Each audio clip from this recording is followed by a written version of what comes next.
Step 12. Having had a spiritual awakening as the result of these steps, we tried to carry this message to alcoholics and to practice these principles in all our affairs.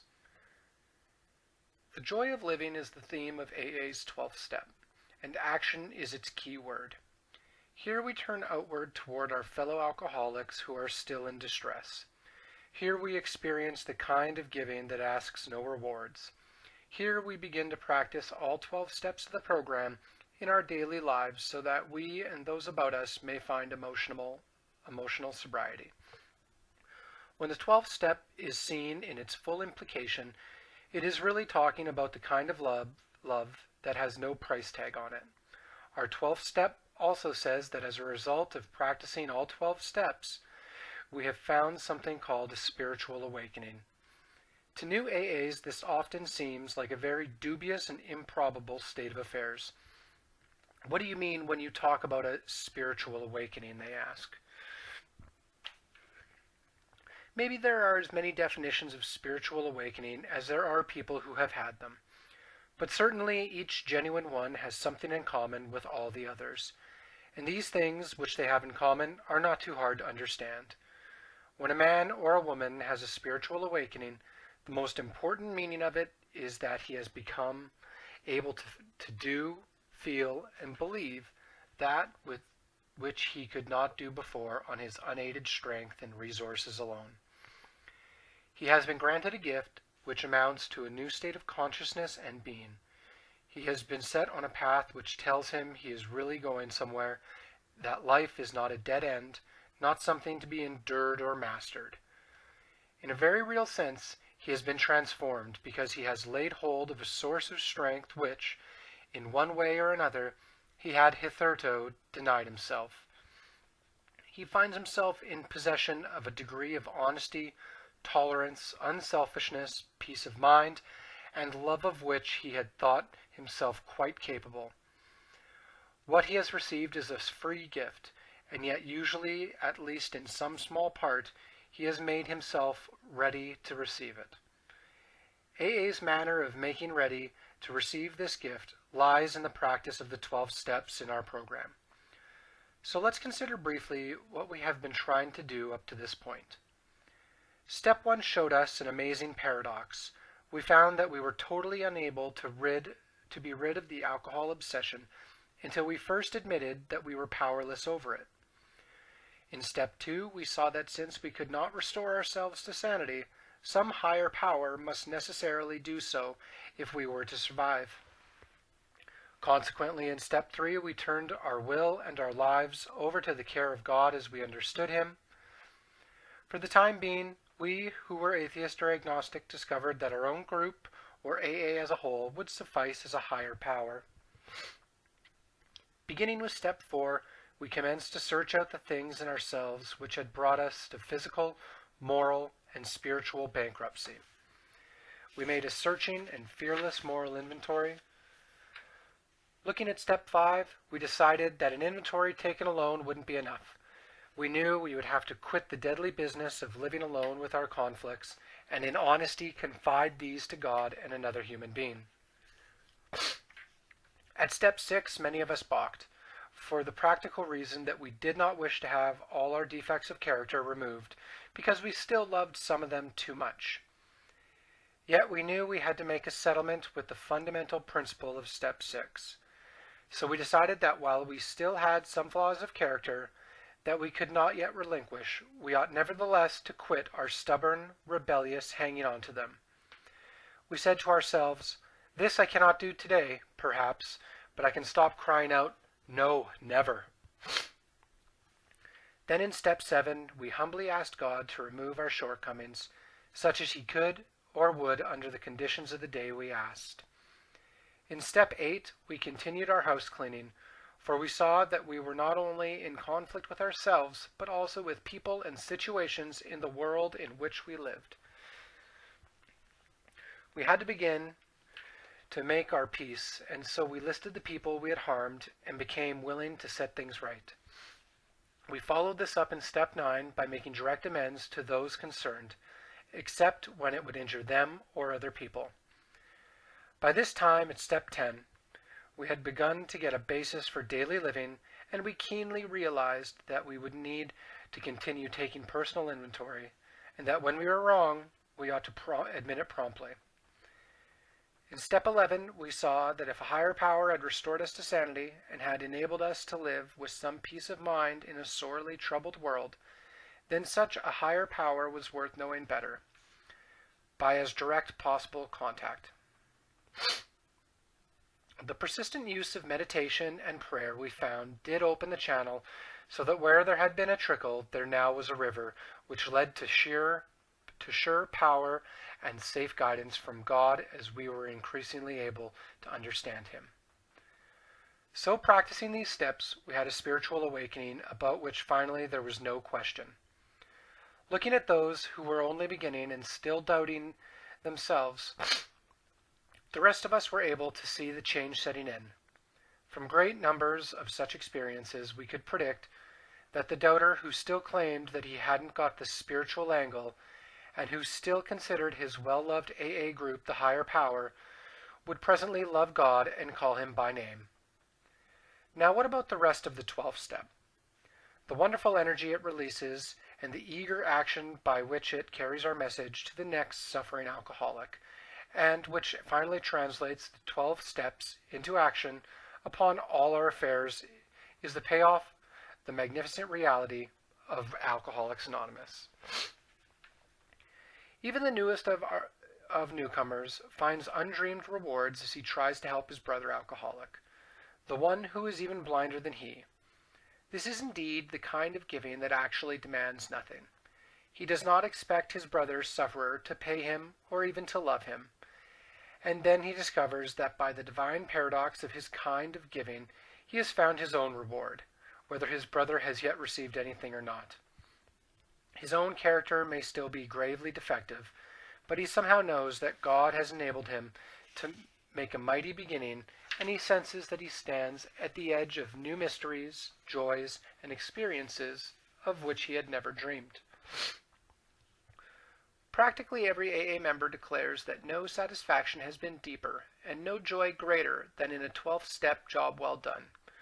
To watch the eyes of men and women open with wonder as they move from darkness into the light, to see their lives quickly fill with purpose and meaning, to see whole families reassembled, to see the alcoholic outcast received back into his community in full citizenship, and above all, to watch these people awaken to the presence of a loving God in their lives. These things are the substance of what we receive as we carry AA's message to the next alcoholic. Nor is this the only kind of 12-step work.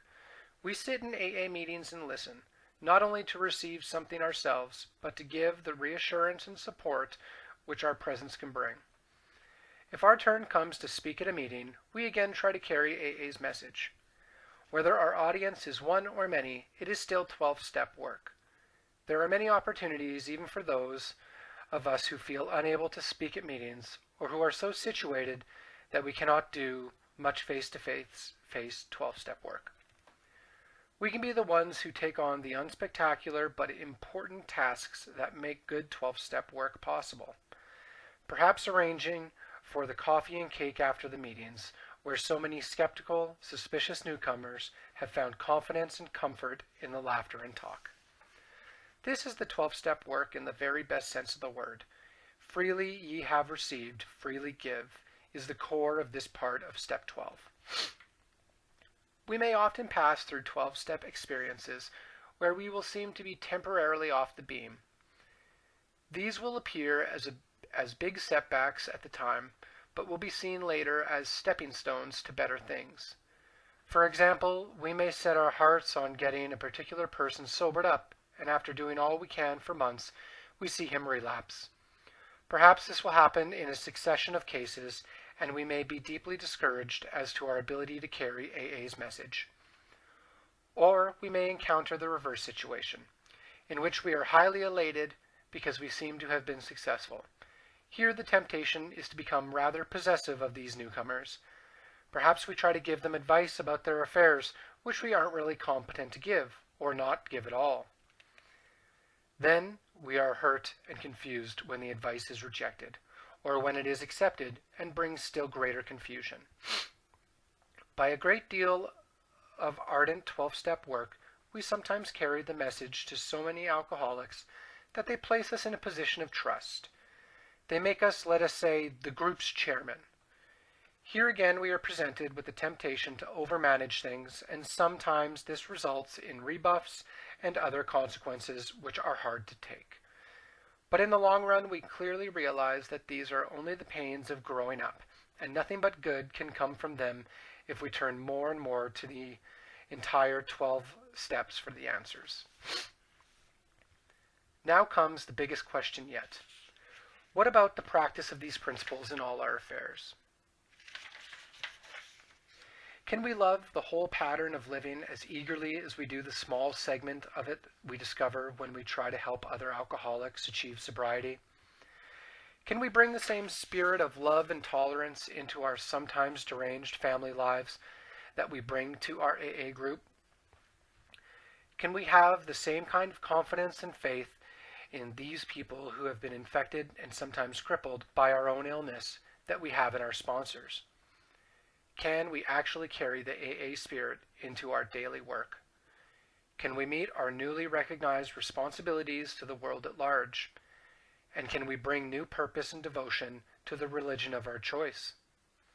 Can we find a new joy of living in trying to do something about all these things? Furthermore, how shall we come to terms with seeming failure or success? Can we now accept and adjust to either without despair or pride? Can we accept poverty, sickness, loneliness, and bereavement with courage and serenity? Can we steadfastly content ourselves with the humbler, yet sometimes more durable satisfactions when the brighter, more glittering achievements are denied us? The AA answer to these questions about living is, yes, all of these things are possible. We know this because we see monotony, pain, and even calamity turn to good use by those who keep on trying to practice AA's 12 steps. And if these are facts of life for the many alcoholics who have recovered in AA, they can become the facts of life for many more. Of course, all AAs, even the best, fall far short of such achievements as a consistent thing. Without necessarily taking the first drink, we often get quite far off the beam. Our troubles sometimes begin with indifference. We are sober and happy in our AA work. Things go well at home and office. We naturally congratulate ourselves on what later proves to be a far too easy and superficial point of view. We temporarily cease to grow because we feel satisfied that there is no need for all of AA's 12 steps for us. We are doing fine on a few of them. Maybe we are doing fine on only 2 of them, the first and the part of the 12-step where we carry the message. In AA slang, that blissful state is known as two-stepping, and it can go on for years. The best intention of us can fall for the two-step illusion. Sooner or later, the pink cloud stage wears off, and things go disappointingly dull. We begin to think that AA doesn't pay off after all. We become puzzled and discouraged. Then, perhaps life, as it has a way of doing, suddenly hands us a great big lump that we can't begin to swallow, let alone digest. We fail to get a worked-for promotion. We lose that good job. Maybe there are serious domestic or romantic difficulties, or perhaps that boy we thought God was looking after becomes a military casualty. What then? Have we alcoholics in AA got or can we get the resources to meet these calamities which come to so many? These were problems of life which we could never face up to. Can we now, with the help of God as we understand Him, handle them as well and as bravely as our non-alcoholic friends often do? Can we transform these calamities into assets, sources of growth and comfort to ourselves and those about us? Well, we surely have a chance if we switch from two-stepping to 12-stepping. If we are willing to receive that grace of God which can sustain and strengthen us in any catastrophe. Our basic troubles are the same as everybody else's, but when an honest effort is made to practice these principles in all our affairs, well-grounded AAs seem to have the ability, by God's grace, to take these troubles in stride and turned them into demonstrations of faith. We have seen AAs suffer lingering and fatal illness with little complaint, and often in good cheer. We have sometimes seen families broken apart by misunderstanding, tensions, or actual infidelity who were reunited by the AA way of life. Though the earning power of most AAs is relatively high, we have some members who never seem to get on their feet money-wise, and still others who encounter heavy financial reverses. Ordinarily, we see these situations met with fortitude and faith. Like most people, we have found that we can take our big lumps as they come, but also like others, we often discover a greater challenge in the lesser and more continuous problems of life. Our answer is in still more spiritual development. Only by this means can we improve our chances for really happy and useful living. And as we grow spiritually, we find that our old attitudes toward our instincts need to undergo drastic revisions.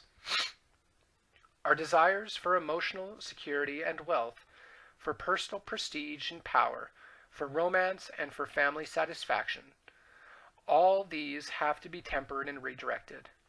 We have learned that the satisfaction of instincts cannot be the sole end and aim of our lives. If we place instincts first, we have got the cart before the horse. We shall be pulled backward into disillusionment. But when we are willing to place spiritual growth first, then and only then do we have a real chance. After we come into AA, if we go on growing, our attitudes and actions towards security, emotional security, and financial security commence to change profoundly. Our demand for emotional security, for our own way, had constantly thrown us into unworkable relations with other people. Though we were sometimes quite unconscious of this, the result always had the same. Either we had tried to play God and dominate those about us, or we had insisted on being overdependent upon them, where people had temporarily let us run their lives as though they were still children, and we had felt very happy and secure ourselves. But when they finally revisited or ran away, we were bitterly hurt and disappointed. We blamed them, being quite unable to see that our unreasonable demands had been that cause. When we had taken the opposite tack and had insisted, like infants ourselves, that people protect and take care of us, or that the world owed us a living, then the result had been equally unfortunate. This often caused the people we had loved most to push aside or perhaps desert us entirely. Our disillusionment had been harder to bear. We couldn't imagine people acting that way towards us. We had failed to see that though adult in years, we were still behaving childishly, trying to turn everybody, friends, wives, husbands, even the world itself, into protective parents. We had refused to learn the very hard lesson that overdependence upon people is unsuccessful because all people are fallible, and even the best of them will sometimes let us down, especially when our demands for attention become unreasonable. As we made spiritual progress, we saw through these fallacies. It became clear that if we ever were to feel emotionally secure among grown-up people, we would have to put our lives on a give-and-take basis. We would have to develop the sense of being in partnership or brotherhood with all those around us. We saw that we would need to give constantly of ourselves without demands for repayment. When we persistently did this, we gradually found that people were attracted to us as never before. And even if they failed us, we could be understanding and not too seriously affected. When we developed still more, we discovered the best possible source of emotional stability to be God Himself. We found that dependence upon His perfect justice, forgiveness, and love was healthy, and that it would work where nothing else would. If we really depended upon God, we couldn't very well play God to our fellows, nor would we feel the urge wholly to rely on human protection and care. These were the new attitudes that finally brought many of us an inner strength and peace that could not be deeply shaken by the shortcomings of others or by any calamity not of our own making. This new outlook was, as we learned, something especially necessary to us alcoholics. For alcoholism had been a lonely business, even though we had been surrounded by people who loved us. But when self-will had driven everybody away and our isolation had become complete, it caused us to play the big shot in cheap bar rooms and then fare forth alone on the street to depend upon the charity of passerby. We were still trying to find emotional security by being dominating or dependent upon others. Even when our fortunes had not ebbed that much and we nevertheless found ourselves alone in the world, we still vainly tried to be secure by some unhealthy kind of domination or dependence. For those of us who were like that, AA had a very special meaning. Through it, we began to learn right relations with people who understand us. We don't have to be alone anymore. Most married folks in AA have very happy homes. To a surprising extent, AA has offset the damage to family life brought about by years of alcoholism. But just like all other societies, we do have sex and marital problems, and sometimes they are distressingly acute. Permanent marriage breakups and separations, however, are unusual in AA. Our main problem is not how we are to stay married. It is how to be more happily married by eliminating the severe emotional twists that have so often stemmed from alcoholism. Nearly every sound human being experiences at some time in life a compelling desire to find a mate of the opposite sex with whom the fullest possible union can be made, spiritual, mental, emotional, and physical. This mighty urge is the root of great human accomplishments, a creative energy that deeply influences our lives. God fashioned us this way. So our question will be this: how, by ignorance, compulsion, and self-will, do we misuse this gift for our own destruction? We AAs cannot pretend to offer full answers to age-old perplexities, but our own experience does provide certain answers that work for us. When alcoholism strikes, very unnatural situations may develop which work against marriage partnership and compatible union. If the man is affected, the wife must become the head of the house, often the breadwinner.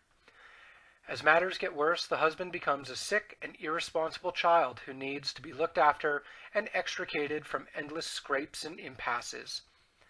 Very gradually, and usually without any realization of the fact, the wife is forced to become the mother of an erring boy. And if she had a strong maternal instinct to begin with, the situation is aggravated. Obviously, not much partnership can exist under these conditions. The wife usually goes on doing the best she knows how, but meanwhile the alcoholic alternately loves and hates her maternal care. A pattern is thereby established that may take a lot of undoing later on. Nevertheless, under the influence of AA's 12 steps, these situations are often set right. Footnote: in adapted form, the steps are also used by Al-Anon family groups. Not a part of AA, this worldwide fellowship consists of spouses and other relatives or friends of alcoholics in AA or still drinking. Its headquarters address is 1600 Corporate Landing Parkway, Virginia Beach, Virginia, 234545617. When the distortion has been great, however, a long period of patient striving may be necessary.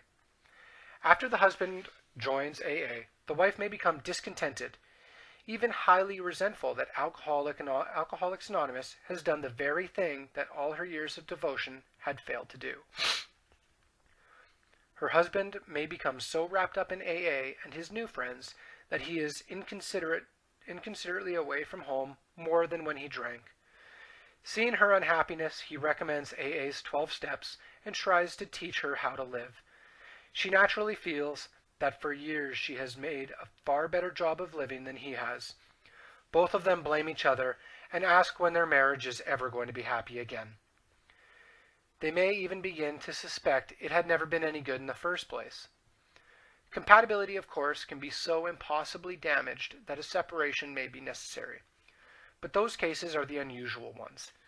The alcoholic, realizing that his wife has endured and now fully understanding how much he himself did to damage her and his children, nearly always takes up his marriage responsibilities with a willingness to repair what he can and to accept what he can't. He persistently tries all of AA's 12 steps in his home, often with fine results. At this point, he firmly but lovingly commences to behave like a partner instead of like a bad boy. And above all, he is finally convinced that reckless romancing is not a way of life for him. AA has many single alcoholics who wish to marry and are in a position to do so. Some marry fellow AAs. How do they come out? On the whole, these marriages are very good ones. Their common suffering as drinkers, their common interest in AA, and spiritual things often enhance such unions. It is only where boy meets girl on AA campus and love follows at first sight that difficulties may develop.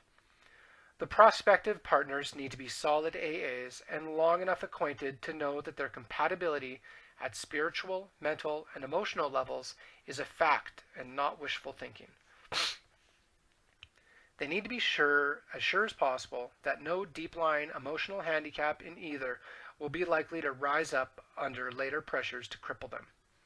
The considerations are equally true and important for the AAs who marry outside AA. With clear understanding and right, grown-up attitudes, very happy results do follow.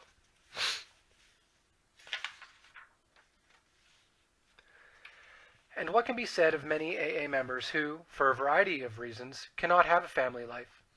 At first, many of these feel lonely, hurt, and left out as they witness so much domestic happiness about them. If they cannot have this kind of happiness, can AA offer them satisfactions of similar worth and durability? Yes, whenever they try hard to seek them out. Surrounded by so many AA friends, these so-called loners tell us they no longer feel alone. In partnership with others, women and men, they can devote themselves to any number of ideas, people, and constructive projects. Free of marital responsibilities, they can participate in enterprises which would be denied to family men and women. We daily see such members render prodigies of service and receive great joys in return. Where the possession of money and material things was concerned, our outlook underwent the same revolutionary change. With a few exceptions, all of us had been spendthrifts. We threw money about in every direction with the purpose of pleasing ourselves and impressing other people. In our drinking time, we acted as if the money supply was inexhaustible, though between binges, we'd sometimes go to the other extreme and become almost miserly. Without realizing it, we were just accumulating funds for the next spree. Money was the symbol of pleasure and self-importance. When our drinking had become much worse, money was only an urgent requirement which could supply us with the next drink and the temporary comfort of oblivion it brought.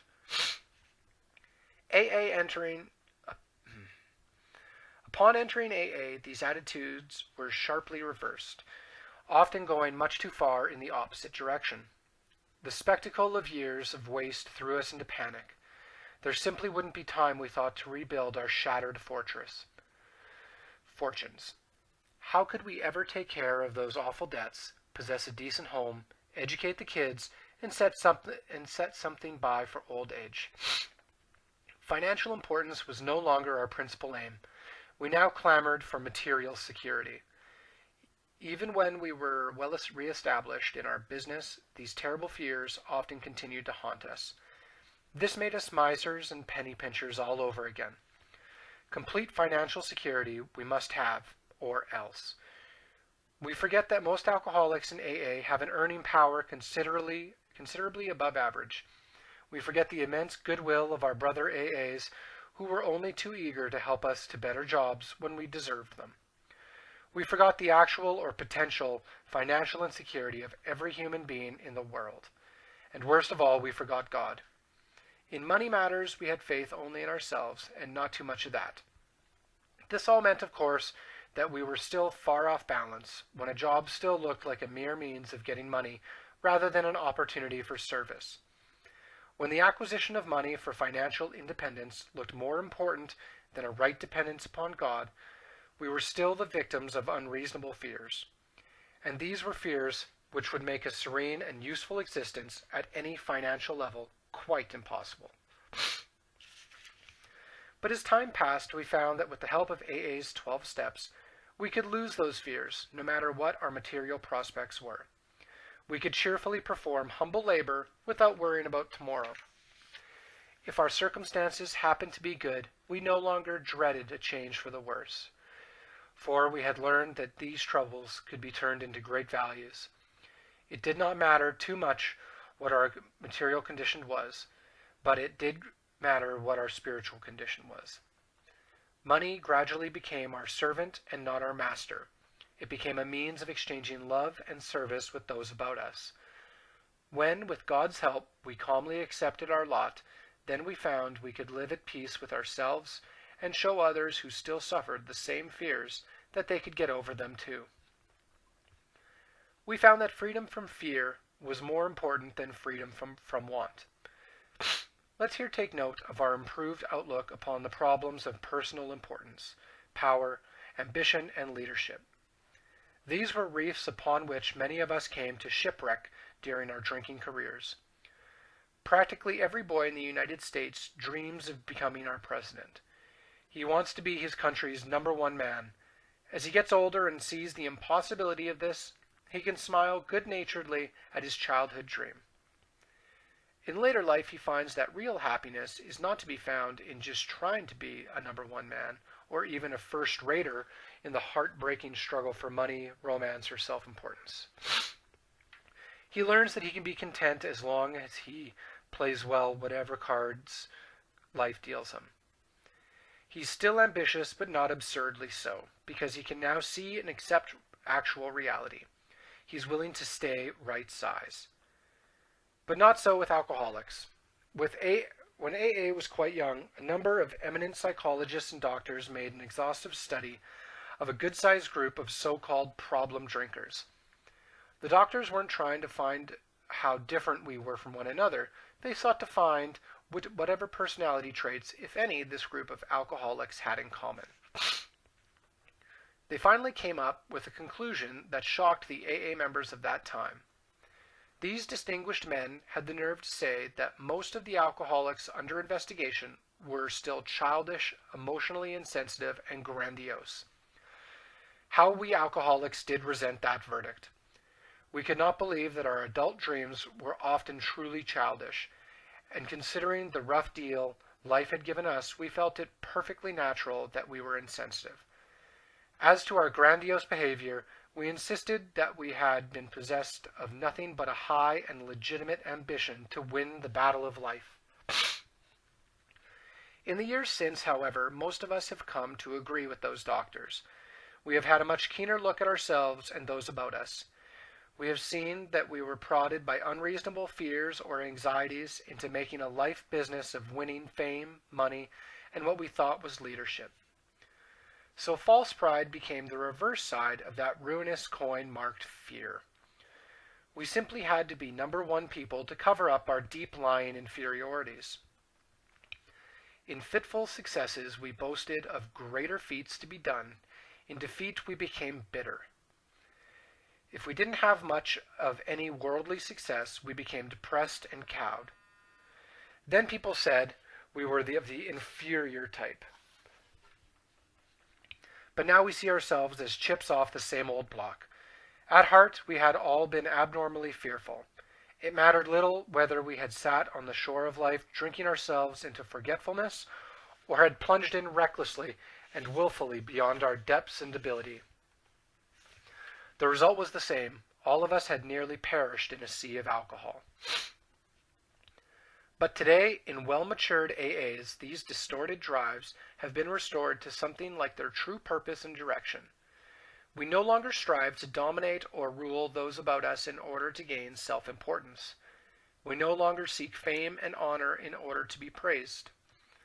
When by devoted service to family, friends, business, or community we attract widespread affection and are sometimes singled out for posts of greater responsibility and trust, we try to be humbly grateful and exert ourselves the more in a spirit of love and service. Still more wonderful is the feeling that we do not have to be specially distinguished among our fellows in order to be useful and profoundly happy. But many of us can be leaders of prominence, nor do we wish not many of us can be leaders of prominence, nor do we wish to be. Service gladly rendered, obligations squarely met, troubles well accepted or solved with God's help. The knowledge that at home or in the world outside we are partners in a common effort. The well understood fact that in God's sight all human beings are important. The proof that love, freely given, surely brings a full return. That certainty that we are no longer isolated and alone in self-constructed prisons. The surety that we no longer be square pegs in round holes, but can fit and belong in God's scheme of things. These are the permanent and legitimate satisfactions of right living for which no amount of pomp and circumstance, no heap of material possessions could possibly be substitutes. True ambition is not what we thought it was. True ambition is the deep desire to live usefully and walk humbly under the grace of God. These little studies of AA's 12 steps now come to a close. We have been considering so many problems that it may appear that AA consists mainly of racking dilemmas and troubleshooting. To a certain extent, that is true. We have been talking about problems because we are a problem people who have found a way up and out, and who wish to share our knowledge of that way with all who can use it. For it is only by accepting and solving our problems that we can begin to get right with ourselves, and with the world about us, and with Him who presides over all of us. Understanding is the key to right principles and attitudes, and right action is the key to good living. Therefore, the joy of good living is the theme of AA's 12th step. With each passing day of our lives, may every one of us sense more deeply the inner meaning of AA's simple prayer. God, grant us the serenity to accept the things we cannot change, courage to change the things we can, and wisdom to know the difference.